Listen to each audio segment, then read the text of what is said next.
close my eyes and I can see a world that's waiting up for me, that I call my own. Through the dark, through the door, through where no one's been before, but it feels like home. They can say it all sounds crazy. They can say I've lost my mind. I don't care, so call me crazy. We can live in a world that we design. 'Cause every night a light, the brightest colors fill my head.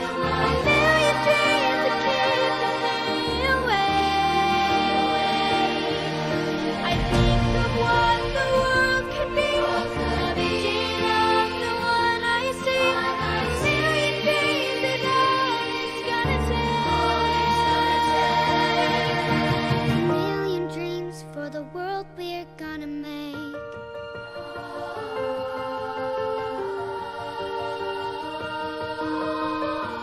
There's a house we can build. Every room inside is filled with things from far away. Special things I compile, each one there to make you smile on a rainy day. I don't care if they call us crazy. Run away to the world that we design. 'Cause every night I lie in bed, brightest colors fill my head. A million dreams are keeping me awake.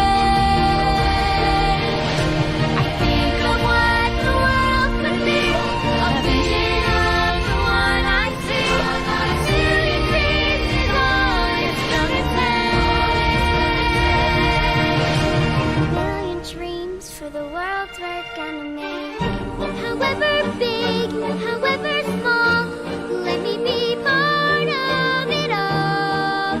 Share your dreams with me. You may be right, you may be wrong, but say that you'll bring me along to the world you see, to the world I close my eyes to see. I close my eyes to see. Every night I lie in bed, the brightest colors fill my head. A million dreams are keeping me awake. Million dreams, a million dreams. I think of what the world could build, a vision of the one I see. A million dreams is all it's gonna take. A million dreams for the world we're gonna make.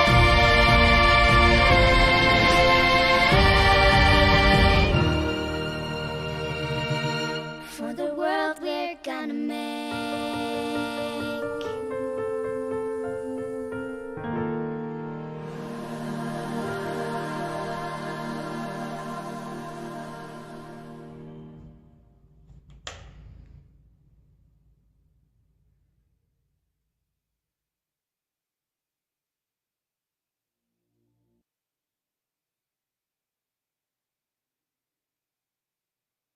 Good evening. My name is Sonia Goss, and I am the principal of East Brainerd Elementary School. Our school is honored to host the 2021 Hamilton County Schools State of the System address this evening. I'd like to take a moment to reflect on our journey over the past year as a community. We all watched with hesitation and uncertainty as the COVID-19 virus spread quickly around the world within a matter of weeks. Little did we know how life would change in the days ahead. As all of us were making adjustments to life in the pandemic, the unimaginable happened. A tornado ravaged Chattanooga and left many families who were already struggling in complete ruin. It was terrible not only to see the destruction the storm inflicted on local families, but also on the East Brainerd Elementary School. But that did not stop our community from rallying together and coming together and getting the resources our students and families needed to continue learning and rebuilding their lives.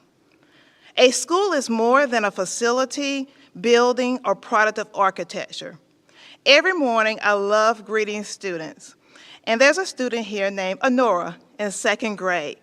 On Monday morning, she said to me, "I want to use the hand sanitizer I made on you." And I thought, oh my. And I stuck my hand out, and sure enough, her eyes lit up. And she said, "Miss Goss, after 3 squirts, it'll turn into lotion." And sure enough, that happened. And despite COVID-19, despite the pandemic, here's where our children need to be, at school. This child saw the pandemic and saw an opportunity to be creative. A school is a learning environment where knowledge, skills, opportunity, and dreams of our children grow every day. Honora may be our next entrepreneur, CEO, healthcare worker, or educator. As Winston Churchill once eloquently remarked, we shape our buildings, therefore they shape us. With this said, witnessing the excitement of students as they entered this building for the first time in 2021 was special. And I'm extremely grateful to have such a caring and capable team of educators. I am filled with hope as we come into the days ahead and inspired by all that we've accomplished during this season. I stand before you as the grateful principal of East Brainerd Elementary and a proud citizen of Hamilton County. I'd like to introduce my colleague, Marty Leonard.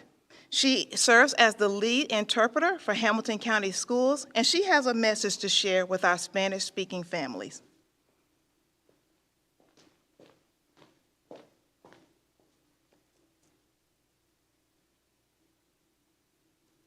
Buenas noches, mi nombre es Marty Leonard.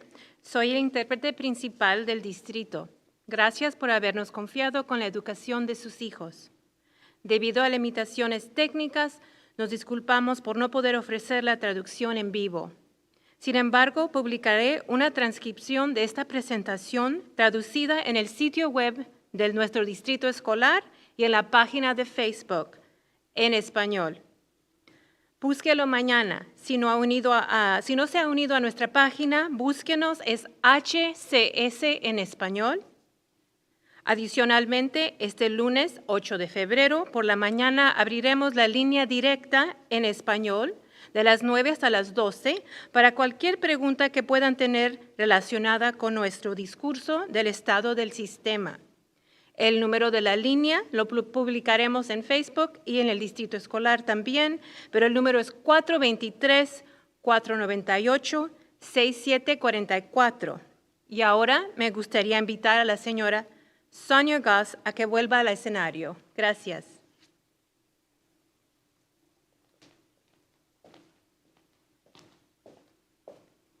Thank you, Marty. I'd like to introduce Mayor of Hamilton County, Jim Coppinger. Good evening. I regret we cannot be together in person, but the past 12 months have been unlike any other period in our lifetimes. This certainly applies to our school system as well. A year ago, we were talking about our continuing efforts to improve our 2018 Level 5 TVOS achievements of 25 schools identified as Level 5 and our upward trajectory for all schools from Level 1 to Level 3. And then the pandemic hit. Our school board, Dr. Johnson, his staff, our teachers rallied to create learning environments we never would have imagined a year ago. Teachers began their lessons virtually, and even after the school year, almost 2,000 elementary and middle school students participated in the Summer Reach program at 25 Hamilton County schools. Additional lessons continued through the efforts of the Children's Cabinet and Chattanooga 2.0. The EdConnect initiative has now connected 11,352 of our students. These students did not have internet to allow for in-home learning. And thanks for all the foundations who partnered with the EPB Schools Initiative to provide additional in-home learning, which is now occurring. We began the school year with some of our children returning to our classrooms despite the increase in the coronavirus. Dr. Johnson, his staff, principals, and teachers have all worked relentlessly to educate our students, while at the same time looking forward to a return to near normal. Despite all of the challenges of the last 12 months, we are moving forward and will continue to do so. Dr. Johnson's leadership throughout the pandemic shows why he has been honored as the 2021 Tennessee Superintendent of the Year and is currently a finalist for the National Superintendent of the Year designation. I speak with Dr. Johnson several times a week and consider him a true partner and an inspirational leader. We are fortunate to have him leading our schools. Now it is my pleasure to introduce the chairman of the Hamilton County School Board, Mr. Joe Wingate. Good evening. My name is Joe Wingate, and I'm honored to serve as chair of the Hamilton County Board of Education. On behalf of our board, I'd like to extend a warm welcome to you for this evening's State of the System address. The past year brought with it some of the toughest challenges that many in education have ever experienced. There's no playbook for navigating a global pandemic, and we've exerted great effort as a board to balance prioritizing the health and safety of our students, staff, and families with the high-quality teaching and learning expected from Hamilton County schools. Throughout the pandemic, our teachers, students, parents, staff, and community have been adaptable, patient, innovative, and have sacrificed much in the pursuit of serving the children of our county. I'm thankful for the work accomplished during this difficult season, and I'm hopeful that we can get back to some sense of normalcy sooner rather than later. Our board is committed to providing the best possible educational experience for the children of Hamilton County, and we will continue to work toward that end. I now have the honor of introducing a man I have tremendous respect for and enjoy working with on a daily basis, the Superintendent of Hamilton County Schools, Dr. Brian Johnson.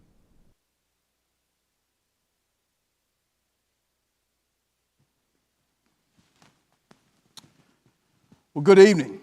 We appreciate you taking time this evening to tune in to our annual State of the System. Although we're coming at you from a little different perspective, the information is so important, and the achievements of the previous year and where we want to go remain significant. I'm so appreciative of the work of the mayor as well as our entire school board, Chairman Joe Wingate. And I just need to take a moment to say we have such talented students, which you saw here just a few moments ago, and we're fortunate that you as parents, you allow us to serve them. So a few years ago, we asked our school board to write the headline. What did they want the headline on the local newspaper, in the local newspaper, on the local TV to say to state? And these are the Post-its that they created on that early Saturday morning at the Adventure Science Museum. And what really stuck was that we desire to be the fastest improving school district in the state of Tennessee. We took their information and their insights and their direction and developed a strategic plan that had accelerating student achievement at the core. In addition to that, we want to make sure that our operations are efficient and effective, and that our students are future ready, and that we have great teachers and leaders and an engaged community. But make no mistake, our core business is about ensuring that our students are prepared and that their achievement is significant. And what we saw as a result of the direction of the board, what we saw as a result of the coherence that was developed across our system, were historic gains that transpired across classrooms, across school buildings, and across our system. So much so that we saw a 433% increase in the number of schools that were reward schools. And to put a finer point on what a reward school is, if the state had given a letter grade, we went from 5 reward schools, or 5 schools that got an A, to 32 reward schools, 32 schools that got an A. Additionally, going back to what the board said of becoming the fastest improving school district in the state of Tennessee, we went from number 130 to number 2. What great gains our system made. But we all know that a smooth sea never makes a skilled sailor, as Franklin D. Roosevelt said. As you think about that time and the Great Depression and what was transpiring during that season, we know that the economy was challenged. So many people were out of jobs. The stock market was upside down.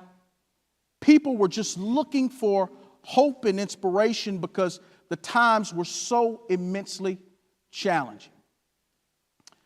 Those challenges that they experienced are extremely similar to some of the challenges we experienced from the standpoint of the pandemic. We know that the pandemic has ravaged our local community. It's challenged our nation. It's challenged our state. As we've seen so many loved ones that have contracted the virus, myself included, to so many that have passed.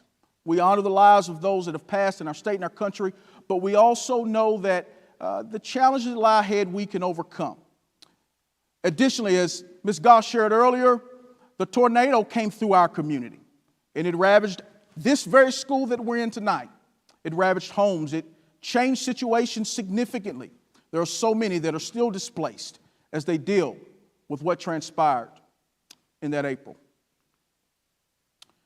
And in our country, oftentimes in our state and community, we've seen political and racial divide at levels that are oftentimes unfathomable and unimaginable.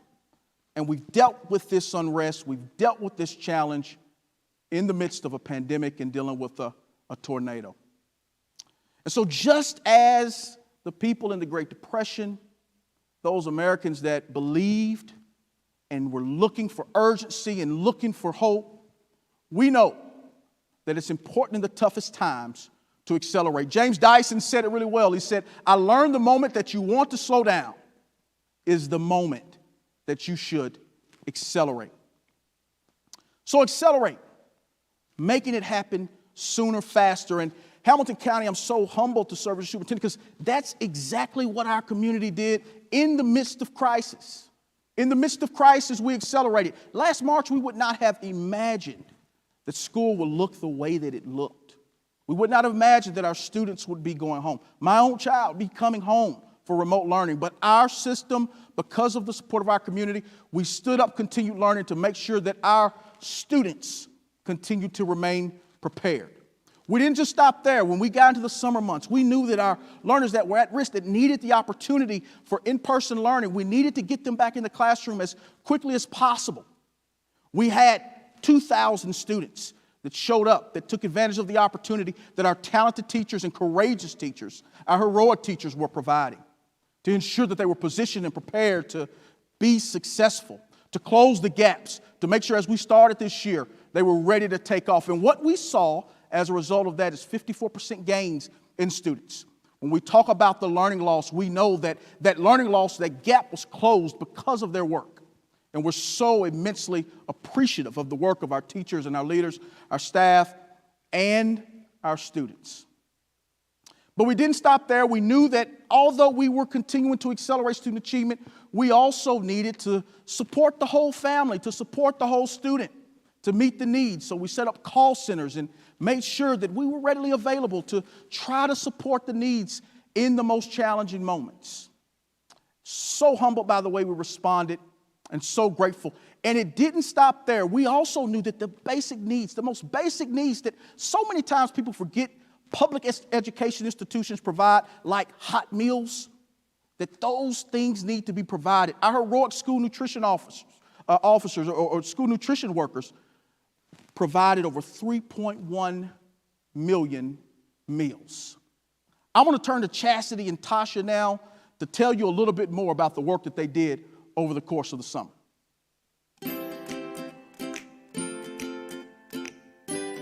March the 13th, 2020, we were told that everything was shutting down and that we were going to be one of the main pickup sites. They were going to run buses and bus routes. So when we first started, we were putting out thousands of meals a day with countless volunteers. I couldn't even begin to name them all. We worked long hours to make sure we got every single kid fed. But it took us to work together to make sure we got it. And communication with the volunteers, the bus drivers, everything like that was huge. So it was an unwalked path before, but we figured it out and we did it. But we were just mass producing them. As buses were pulling up, each bus was taking at least 100 meals, if not 150, and you're talking 20, 30 buses. It was very much a huge change, but very rewarding. And when you pull up and see these kids' faces and they come out and they're just absolutely excited to get a chocolate milk or to get a peanut butter and jelly sandwich, it's so rewarding to know that you were able to help that family. I do know one boy that came through our pickup, and he had told us that his mom hadn't been eating because she was making sure that they were fed. When I talked to some of the volunteers that were there, they actually took up donations and went and got groceries, and just seeing how thankful he was. And he was so excited one day to go grocery shopping with his mom. That made me glad that I could at least feed him, and I could tell. He gave me a hug one time and told me thank you. Like, he was very appreciative. What I love most about my job, I love the opportunity to interact with the children. I think serving them, helping them, make sure that they get fed, A lot of people probably don't realize how many kids in the community may not have a meal. So to be able to provide that for them is really rewarding.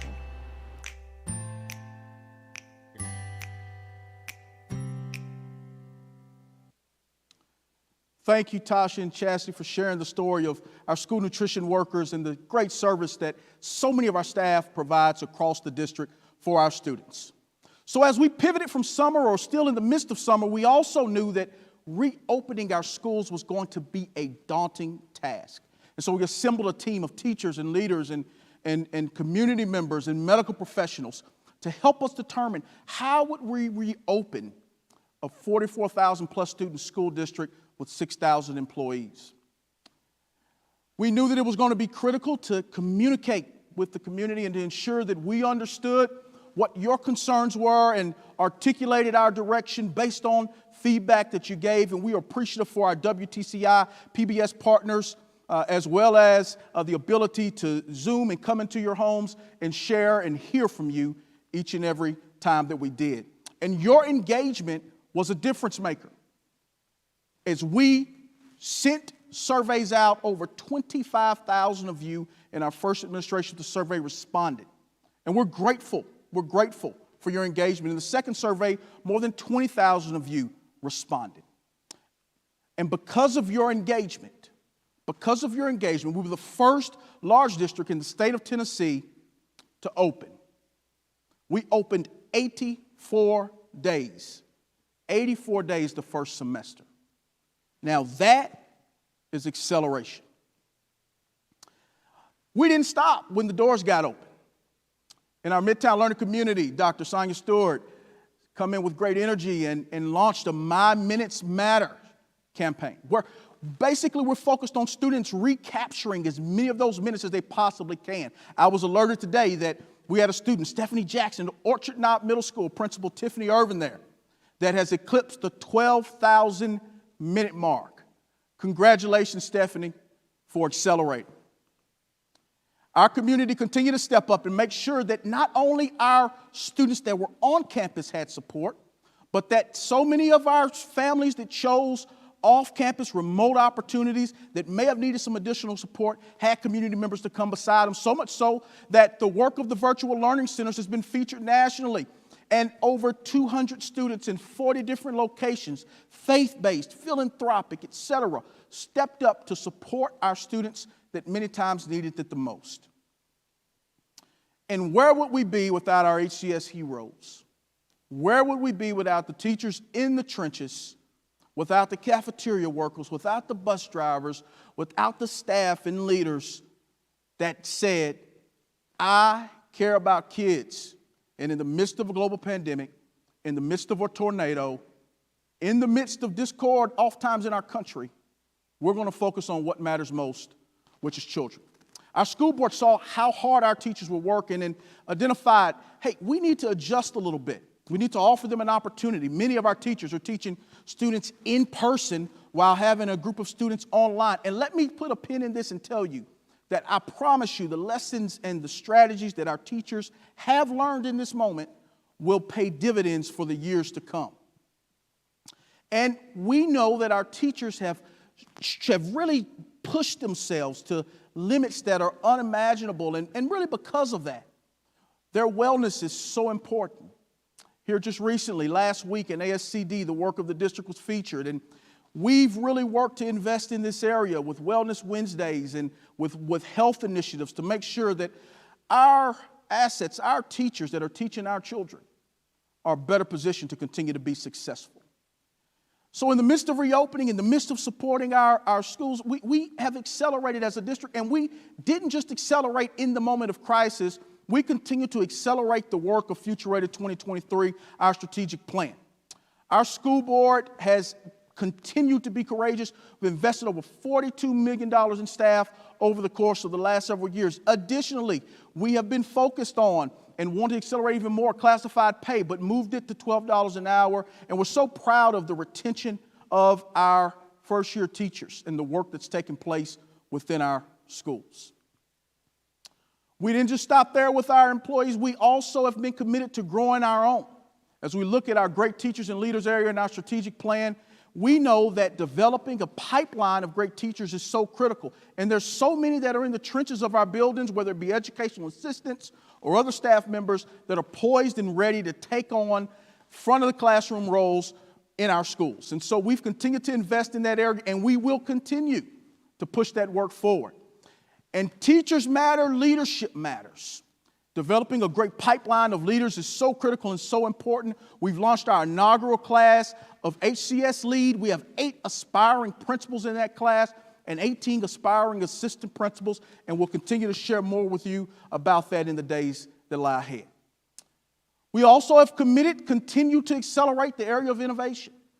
In our community, you know, we are a world leader in regards to the number of digital fabrication spaces in our district, and we're so humbled that people throughout our community, that people beyond, see the impact that it makes, so much so that last week we learned that we have a $1 million anonymous donation to increase the number of eLab and opportunities for students. It's about the opportunity. And there's no better story of opportunity. There's no better story of taking this pandemic and transforming and innovating and accelerating what we do than that of EPB. As Mayor Coppinger mentioned earlier, we are probably one of the only communities in the country that now have begun the steps of closing the digital divide. I'm going to turn to one of our parents, Ms. Burden, to share more about that work.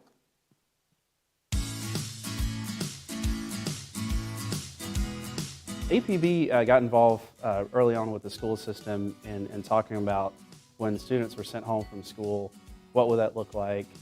Dr. Johnson expressed it, that a lot of students didn't have internet access. So, you know, we got together with community partners and decided that if we work together, we can provide internet access to every low-income family in the district at no cost to them. I first learned about the HCS Ed Connect through the school. I got a paper saying that they were offering free or reduced cost internet to students that needed it, and we definitely had that need in our home.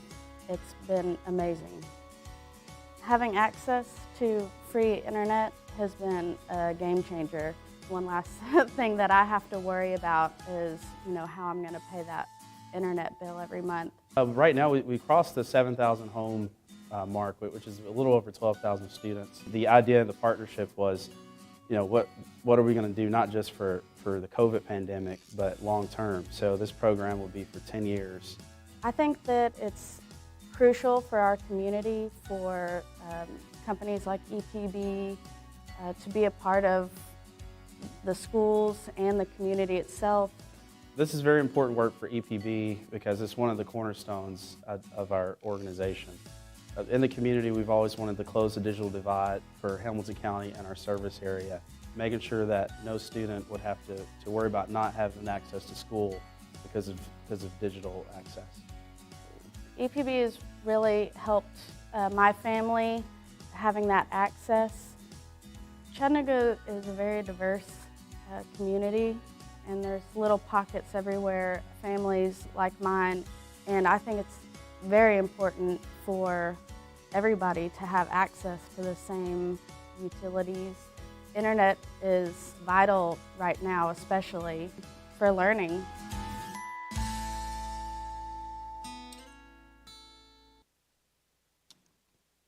What a great story of impact. And so we know here in Hamilton County, our goal, our mission is to create pathways to bright futures for all of our students. We want to ensure that we're equipping them with the skills and the knowledge and the supports required to realize their full potential.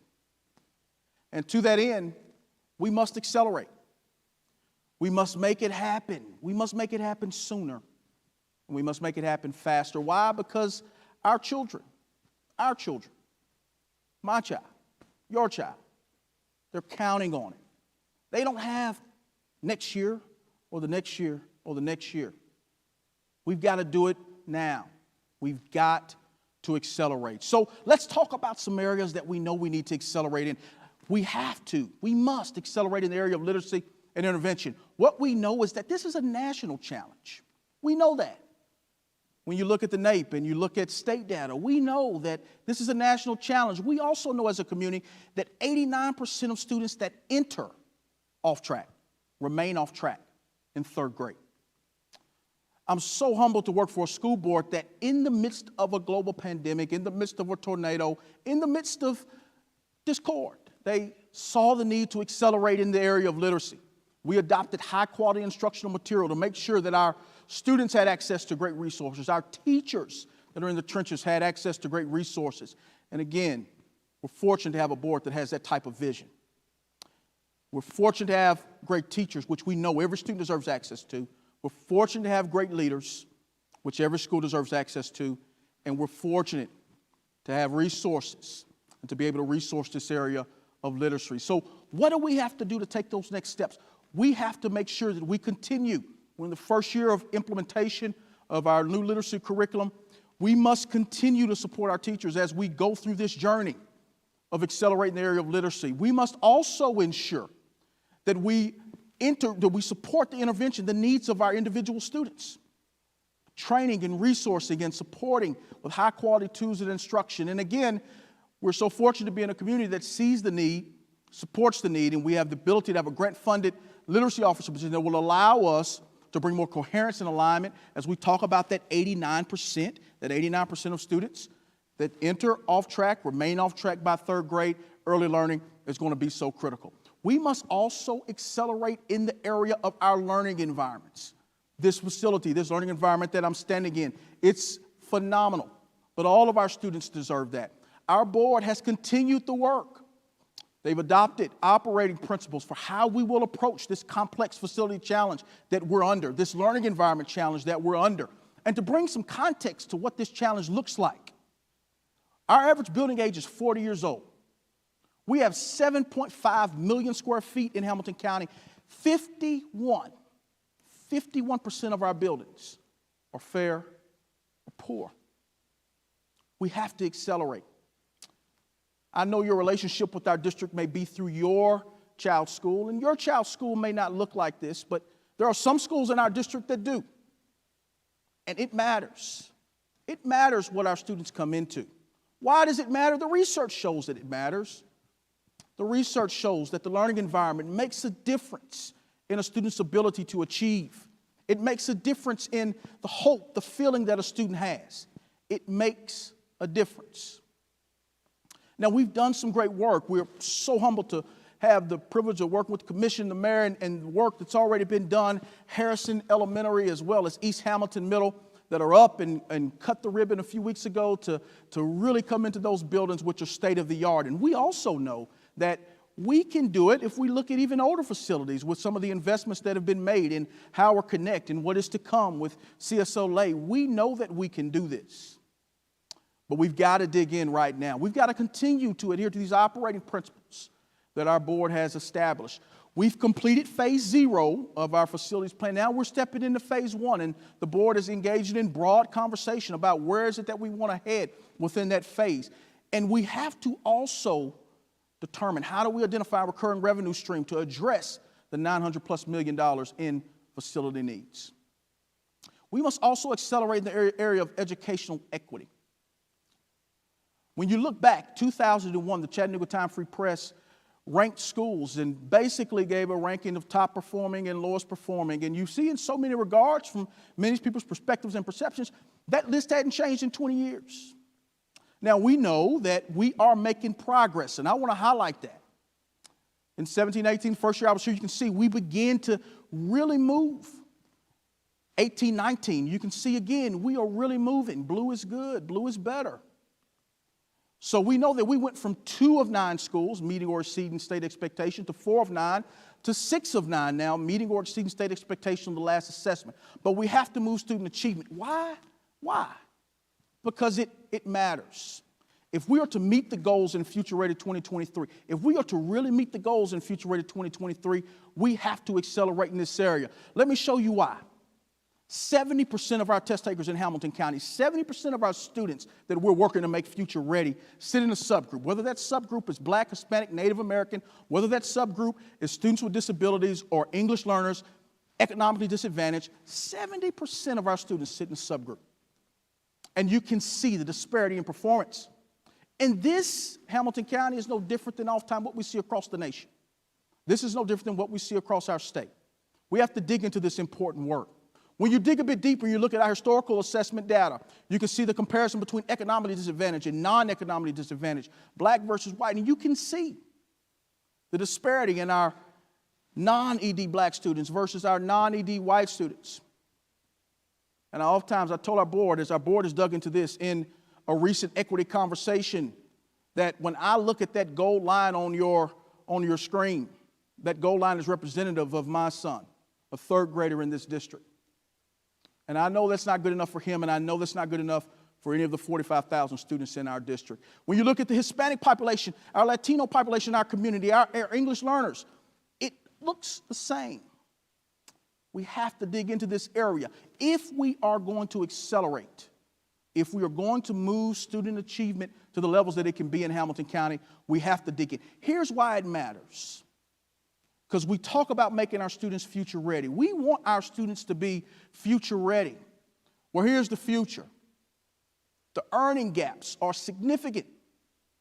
And how can we not pay attention to what's happening in K-12 and be intentional about ensuring that our students are better positioned for a career? So very simply, educational equity is just about making sure that every single student in our county has exactly what they need in order to be successful, to reach their full academic and social potential.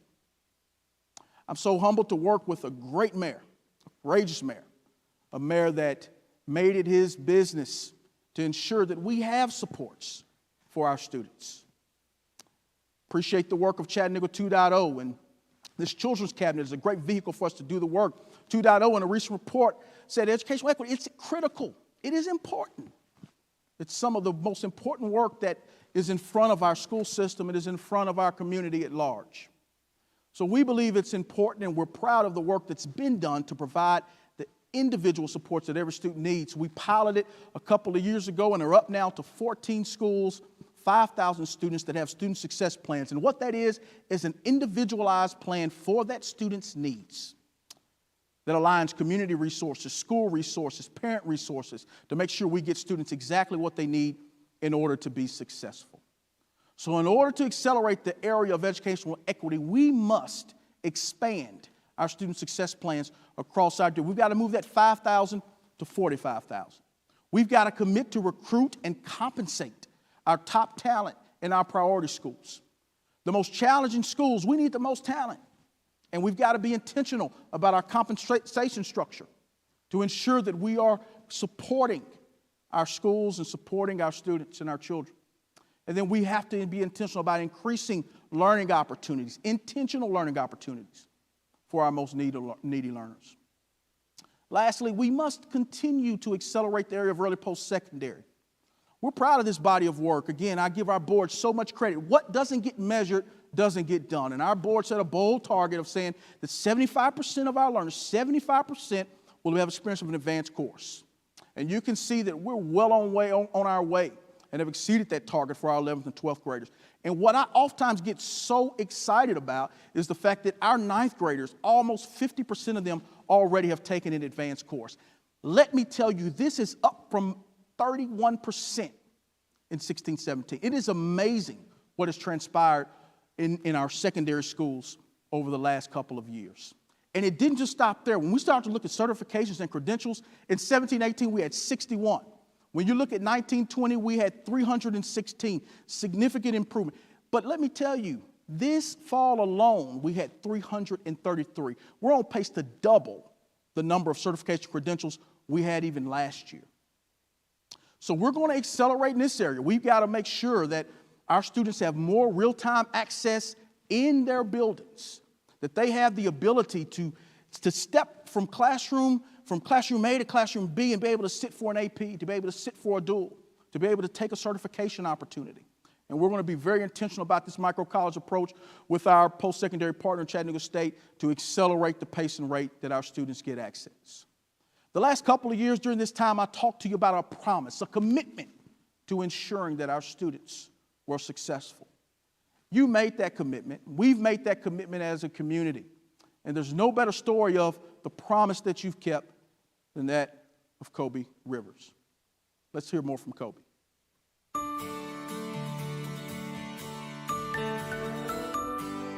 My name is Kobe Rivers, and I am a senior at Brainerd High School. Since this Future Ready Institute has been created, it has helped me tremendously become more professional. I saw the opportunity and I took advantage of the opportunity that was brought to me. In Kobe's sophomore year, we started to offer the aviation program, and he just really took to it, and he was so excited about aviation. And then this opportunity came along with Crystal Air for one student to get their pilot's license. He really came to the forefront. The most exciting part is definitely the startup and running down through the checklist. Like my first time flying, it was like running down through the checklist and starting the plane up. It was like, wow, I'm really finna fly a plane for the first time. Yeah, it was definitely, that's the most exciting part. And getting up there and just doing the different maneuvers, and it felt great. I mean, it felt like I accomplished. I felt like I became a pilot already.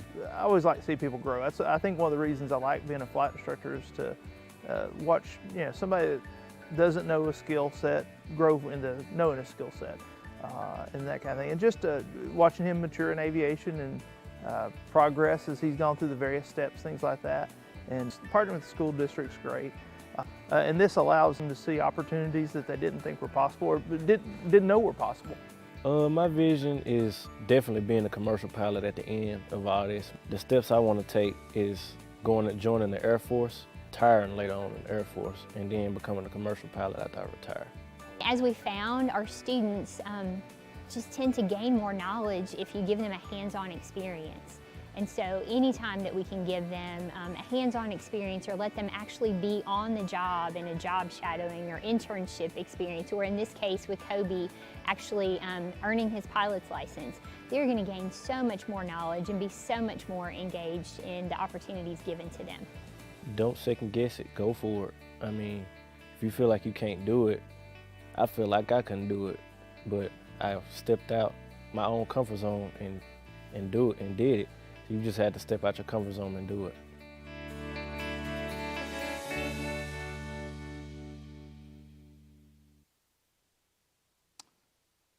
So I'll leave you with this. Kobe said it exceptionally well. You just have to step out of your comfort zone and do it.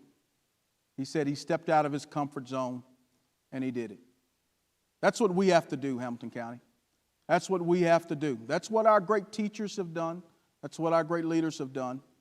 And if we continue this work, we can make sure that we accelerate as we work towards the back half of this strategic plan in order to ensure that in the areas of literacy, we move our work forward. In order to ensure that our learning environments are exceptional for every one of our students. In order to ensure that educational equity, that we close that divide, to make sure that we meet the targets, the bold targets that we've set. And in order to ensure that our students are prepared for post-secondary and ultimately future ready, it's going to take us stepping out of our comfort zone a little bit. It's going to take us accelerating. We thank you for taking time this evening to spend time with us. We hope that you know where we want to go. We need to hear from you. Over the course of the next several weeks, we'll be having budget meetings. We'll be engaging you as we always attempt to do, because together we can do this. We are Hamilton. Have a good evening.